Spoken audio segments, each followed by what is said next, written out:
بسم الله الرحمن الرحيم. بسم الله والصلاة والسلام على رسول الله وعلى آله وصحبه أجمعين. أما بعد،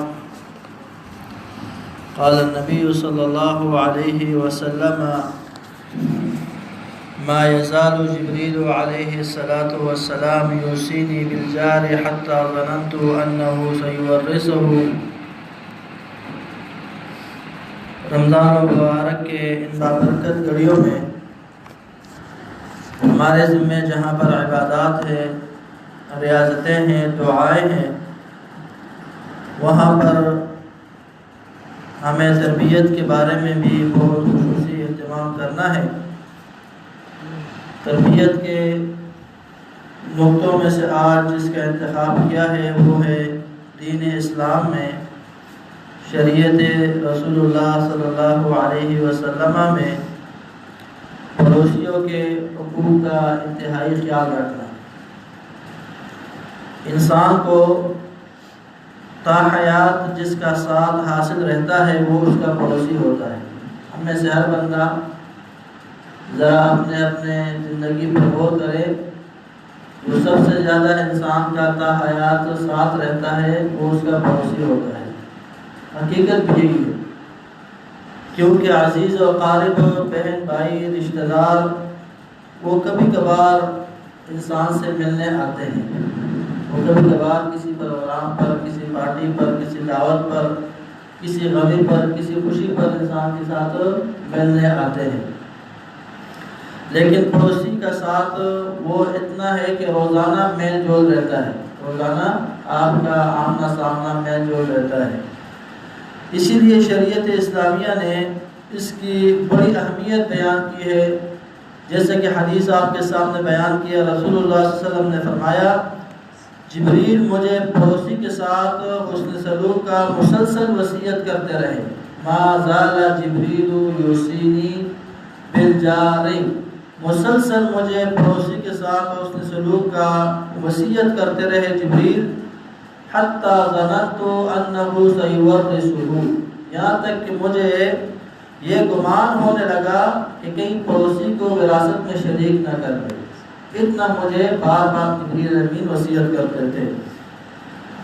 پڑوسی کے ساتھ حسن سلوک کرنا، اچھا برتاؤ رکھنا، یہ ہمارے شریعت میں ایمان کی علامت سمجھا جاتا ہے۔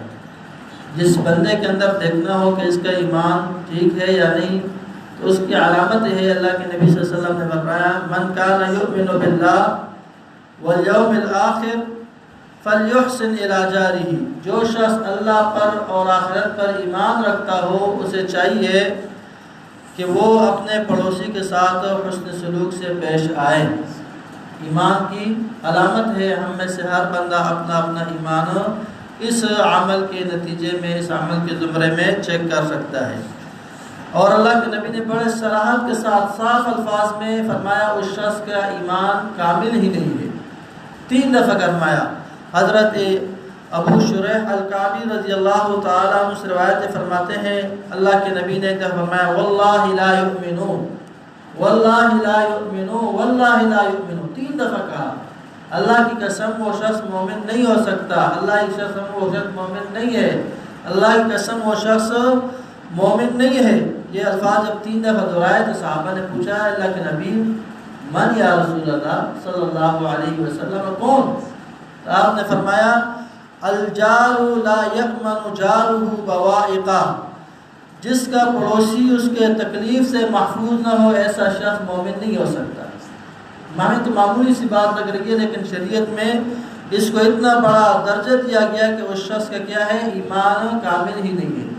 بلکہ ایک روایت میں فرمایا: لیس المؤمن الذی یشبع وجارہ جائع الی جنبہ، وہ مومن ہی نہیں ہے کہ خود تو پیٹ سیر کر کے سو گیا، رجا سو گیا، اور اس کا پڑوسی بھوکا ہے، وہ مومن ہی نہیں۔ یہ ہماری شریعت کا حسن ہے کہ صرف اپنا نفس نفسی نہیں بلکہ اپنے دائیں بائیں دیکھنا ہے، پڑوسیوں کا بھی خیال رکھنا ہے۔ اگر نہیں دیکھو گے تو آپ بازار میں خوش اپنے آپ کو بے شک مومن کہتے رہیں، لیکن اللہ کی نظر میں آپ مومن نہیں ہو۔ اور میں واللہ لا یؤمن، وہ شخص مومن نہیں ہے۔ دوسرے فرمایا: لیس المؤمن الذی یشبع، وہ مومن نہیں ہے جو خود پیٹ کر کے سو گیا اور جارہ، اور اس کا پڑوسی جائعٌ الی جنبہ، اس کے سائڈ پر دائیں بائیں جہاں اس کا پڑوسی ہے وہ بھوکا سو رہا ہے۔ اگر یہ کہتا ہے مجھے پتہ نہیں چلا تو یہ سب سے بڑی بدبختی ہے کہ تمہیں پتہ کیوں نہیں چلا آپ کے پڑوس میں اگر کوئی بھوکا ہے۔ یہ تو انسان بہانہ ڈھونڈنے کے لیے، وگرنہ ہر کسی کا ہر چیز کا پتہ ہوتا ہے فلاں کا جہاں پر کس چیز کی ضرورت ہے۔ ایک روایت میں اللہ کے نبی صلی اللہ علیہ وسلم سے صحابہ نے پوچھا اللہ کے نبی میں کچھ نہ کچھ پڑوسیوں کو دینے کا عادی ہوں، تحفہ وغیرہ دیتا ہوں، تو پڑوسی تو بہت سارے ہیں، میں کس کو پہلے دوں؟ تو ہمیں شریعت نے آسانی دی ہے۔ فرمایا سیدنا عائشہ صدیقہ رضی اللہ تعالی عنہ سے مروی ہے، انہوں نے پوچھا اللہ کے رسول میرے دو پڑوسی ہیں، میں ان میں سے دونوں میں سے کس کے گھر ہدیہ بیچوں، کس کے گھر سالن بیچوں، کس کے گھر کوئی چیز جو ہے وہ میں بیچوں؟ تو اللہ کے نبی نے فرمایا الی اقربہما منک بابا، ان دونوں میں سے جس کا دروازہ تمہارے ساتھ زیادہ قریب تر ہے پہلے اس کے گھر بھیجو، پہلا اس کا حق ہے جس کا دروازہ کیا ہے قریب تر ہے پہلے اس کے پاس بھیجو۔ اس سے پتہ چلا کہ ایک گھر کے بہت سے پڑوسی ہوتے ہیں، بعض اوقات انسان کا استطاعت ہو تھوڑا تھوڑا سب کے گھر بھیجے، اگر استطاعت اتنا نہیں ہے تھوڑا تھوڑا سب کو نہیں پہنچتا تو پھر اصول یہ ہے کہ جس کا دروازہ آپ کے قریب ہے پہلے اس کے گھر بھیجو، دوسروں کے لیے پھر دوسرے دن اگر اللہ نے توفیق دیے تو کچھ نہ کچھ بھیجو۔ یہ ہمارے شریعت کا حسن ہے جو ہمیں اس کے بارے میں حکم دیا ہے، خصوصاً خواتین کے لیے اس میں ایک خاص حکم ہے۔ اللہ کے نبی نے فرمایا یا نساء المؤمنات، اے مومن خواتین، اے مومن عورتوں، لا تحقرن جارۃ لجارتها ولو فرس نشاط، کوئی خاتون پڑوسن دوسرے پڑوسن کے گھر سے آئے ہوئے کسی چیز کو حقیر نہ جانے، اگرچہ وہ ایک کھجور کی حقیر سی، ایک بکری کی حقیر سی کر ہی کیوں نہ ہو۔ کر ہمارے معاشرے میں عموماً کمتر سمجھا جاتا ہے، ہر معاشرے میں کر جو پائے کے نیچے ہوتا ہے، جو جوتا ہوتا ہے جانور کا، اس کو کر بولتے ہیں۔ اور میں اگر وہ بھی تمہارے پاس بیچ دے کوئی بکری کا کر بھی تو اس کو بھی پڑوسن کی طرف سے حقیر نہ جان، کیوں؟ اس کا یہی بس تھا، اس کا یہی توفیق تھا، اس نے اپنا صلہ رحمی اپنے پڑوسی کا حق آپ کے ساتھ نبھایا ہے۔ بلکہ نبی صلی اللہ علیہ وسلم نے تو اور آسان کیا، اگر اپنے کردار کو دیکھنا چاہتے ہو کہ میرا کردار اچھا ہے یا برا تو کسوٹی رکھ دیا ہے کہ پڑوسی کے تبصرے کو سنو، پڑوسی کے تبصرے کو سنو۔ حضرت کلثوم الخزاعی رضی اللہ تعالی عنہ بیان کرتے ہیں کہ ایک آدمی نبی صلی اللہ علیہ وسلم کی خدمت میں حاضر ہوا، اس نے پوچھا اللہ کے رسول صلی اللہ علیہ وسلم میں جب کوئی اچائی کروں تو مجھے کیسے علم ہوگا کہ میں نے اچائی کی ہے؟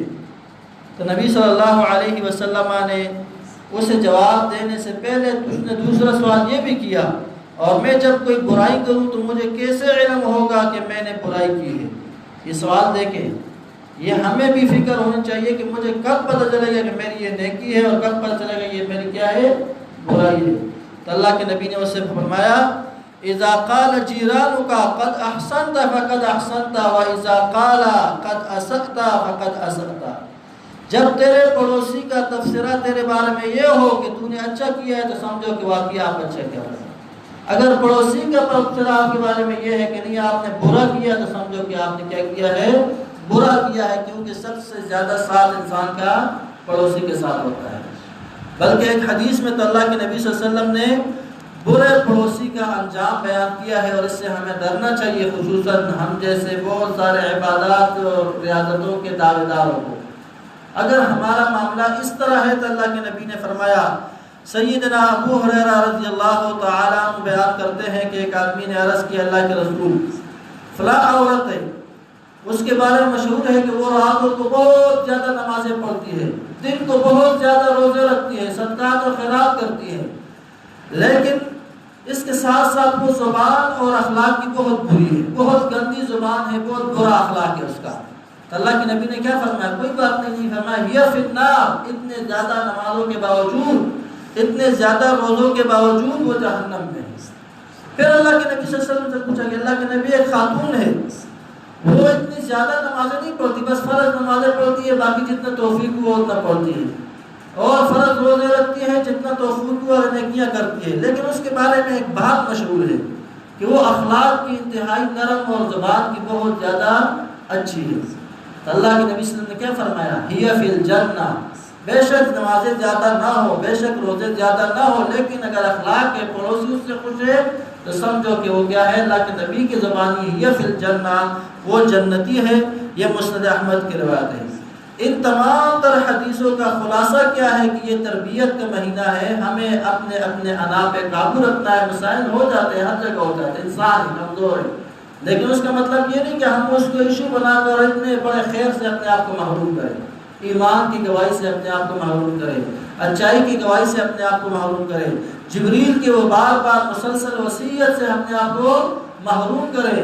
اللہ رب العالمین ہمیں ہمت دے، اللہ کرے کہ ہمارے برداشت میں اللہ اضافہ فرمائے۔ یہ جو حرمت کا مہینہ، یہ جو تربیت کا مہینہ، یہ جو رحمتوں کا مہینہ، جو عبادتوں کا مہینہ ہے، یہ عبادتیں ہمارے قبول کب ہوگی؟